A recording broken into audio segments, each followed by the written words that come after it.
जब एक रेसलर अपने आर्सेनल में एक नया मूव जोड़ता है तब उनको उम्मीद होती है कि ये मूव उनके फैंस को पसंद आएगा, लेकिन बीते सालों में ऐसे कई सारे रेसलर्स हुए हैं जो अपने ही मूव्स को पसंद नहीं करते। ऐसा इसलिए होता है क्योंकि उन मूव्स को करते वक्त खुद रेसलर्स को ही चोट लग सकती है और बार बार लंबे समय तक ऐसे मूव्स को करने से उनको ही नुकसान हो। मूव्स रेसलर्स के नाम के साथ जुड़ जाते हैं, जिसके बाद फैंस को हर बार उस रेसलर से इस एक मूव की उम्मीद बनी रहती है। लेकिन ऐसे मूव्स हैं कौन कौन से? तो जुड़िए हमारे साथ, हम बात करेंगे 10 ऐसे रेसलिंग मूव्स जिसे रेसलर्स पसंद नहीं करते थे।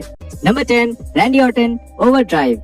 रैंडी ऑर्टन को आरकेओ के अलावा किसी और मूव को फिनिशर की तरह इस्तेमाल करने के बारे में सोचना भी मुश्किल है, लेकिन जब 2002 में रैंडी ऑर्टन ने डेब्यू किया था तब वो ओवरड्राइव नाम का एक मूव इस्तेमाल करते थे। ये ओवरड्राइव मूव MVP के प्लेयर मेकर फिनिशर की तरह ही था, यहाँ तक कि एक फिनिशर के तौर पर ये एक हल्का मूव ही था। जब 2002 में ऑर्टन को एक शोल्डर इंजरी हुई तब उन्होंने ओवरड्राइव मूव पर सवाल करना शुरू कर दिया, क्योंकि एक शोल्डर इंजरी की वजह से वो मूव करना और भी मुश्किल हो रहा था। इसलिए ऑर्टन ने उस मूव को छोड़कर आरकेओ का इस्तेमाल शुरू किया, जो आगे चलकर रेसलिंग के इतिहास के सबसे आइकॉनिक मूव्स में से एक बना।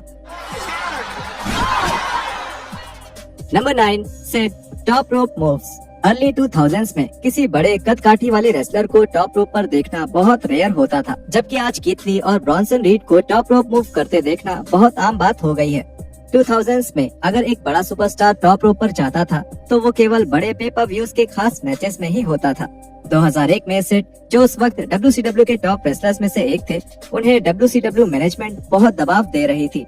मैनेजमेंट टीम चाहती थी कि सिड अपने मूव्स और बढ़ाएं और वो चाहते थे कि इन मूव्स में से एक मूव टॉप या मिडिल रोप से भी करा जाए। सिड ने बताया कि रोप्स के ऊपर से कुछ भी करने में वो कंफर्टेबल नहीं थे। उन्होंने ये भी कहा था कि वो एक डबल एक्स हैंडल मूव भी नहीं करना चाहते थे, जो कि सबसे सुरक्षित मूव्स में से एक है। खैर जो भी हो, 2001 में पेपर व्यू में सिड ने मिडिल रोप से एक जंपिंग बोट मूव किया, लेकिन जब वो गिरे तब उनका पूरा वजन उनके पैर पर पड़ गया। अब हमें इस फुटेज को ब्लर करना पड़ेगा क्योंकि ये बहुत खतरनाक सीन है, लेकिन इसकी वजह से रेसलिंग पेपर व्यू पर सबसे खतरनाक इंजरीज में से एक इस पेपर व्यू में हुआ था। सिड का लेग सच में टूट गया था और उनका टिबिया और फिबुला दोनों ही टूट गए थे।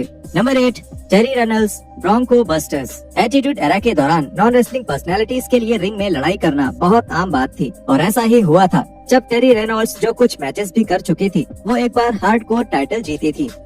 उनके मूव्स बहुत कम थे, लेकिन वो अक्सर ब्रोंको बस्टर का इस्तेमाल करती थी, एक मूव जिसे DX के मेंबर एक्स-पैक ने फेमस किया था। पर ऐसा लगता था कि टेरी सच में उस मूव से नफरत करती थी। 2020 में उन्होंने ट्विटर पर एक फैन को रिप्लाई किया था जिसने कुछ तस्वीरें शेयर करी थी, जिसमें टेरी जेरी लॉलर पर ब्रोंको बस्टर का इस्तेमाल कर रही थी।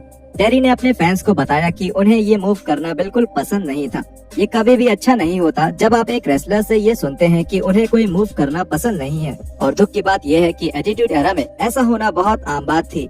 Number 7, Matt Hardy top rope leg drop. हालांकि हार्डी बॉयज की जोड़ी में जेफ हार्डी को एक हाई फ्लायर रेसलर और मैट हार्डी को एक ट्रेडिशनल रेसलर के तौर पर जाना जाता था, लेकिन इसका ये मतलब नहीं था कि मैट के पास उनके टॉप रोप मूव्स नहीं थे। उन्होंने अपने पूरे करियर में टॉप रोप लेग ड्रॉप का बहुत इस्तेमाल किया था। दुख की बात है कि मैट इस मूव की वजह से ही पछताते हैं। मैट ने ये मूव 2005 में अनफॉरगिवन पेपर व्यू में एक स्टील केज के ऊपर से किया था। इस मूव की वजह से मैट का बैक और पेल्विस आपस में जुड़ गए, जिससे उनके मूवमेंट पर असर पड़ा था। Okay, I have to be disciplined. I have to take care of this. I have to do certain things if I want to continue doing the love of my life, the passion of my life, which is pro wrestling. इसकी वजह से mat को अपने wrestling करने का तरीका बदलना पड़ा ताकि वो जब तक चाहे तब तक रेसलिंग जारी रख सके। Number 6, dean Ambrose dirty deeds. जब समय के साथ काफी बदला है, लेकिन इसका ये मतलब नहीं है कि इस मूव का नाम भी हर बार बदला गया। इस मूव को हमेशा से ही डर्टी डीड्स कहा गया है, और ये रेसलिंग के इतिहास में पहली बार हुआ था कि अलग अलग मूव्स को हर बार एक ही नाम दिया गया था। एम्ब्रोज के डर्टी डीड्स मूव के पहले वर्जन में एक हेडलॉक ड्राइवर शामिल था, और ये एक ऐसा फिनिशिंग मूव था जिसे एम्ब्रोज रोस्टर पर अपने शुरुआती दिनों में बिल्कुल पसंद नहीं करते थे। एम्ब्रोज का मानना था कि ये मूव अजीब लगता था, खास करके जब इसे बड़े रेसलर्स के ऊपर किया जाता था। Fightful.com के साथ एक इंटरव्यू में एम्ब्रोज ने और विस्तार से बताया कि उन्होंने डर्टी डीड्स का शुरुआती वर्जन करना बंद क्यों कर दिया था।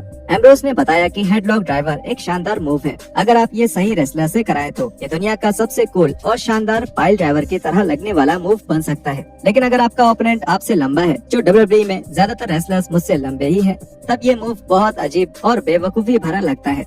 मुझे लगता है मैंने रैंडी ऑर्टन के ऊपर इसे एक बार इस्तेमाल किया था, जिनकी हाइट मुझसे काफी अच्छी है। वो बहुत अजीब था। मैंने सोचा बस हो गया, अब मैं ये बदल दूंगा। ये दरअसल जोई मरकरी का आइडिया था कि हम एक डबल आर्म DDT करेंगे और मैंने इससे पहले वो कभी नहीं किया था। मैंने उसका टाइमिंग पकड़ लिया और अब मैं वो अपनी नींद में भी कर सकता हूँ। ये देखने में ही बहुत अच्छा है, आप देखेंगे।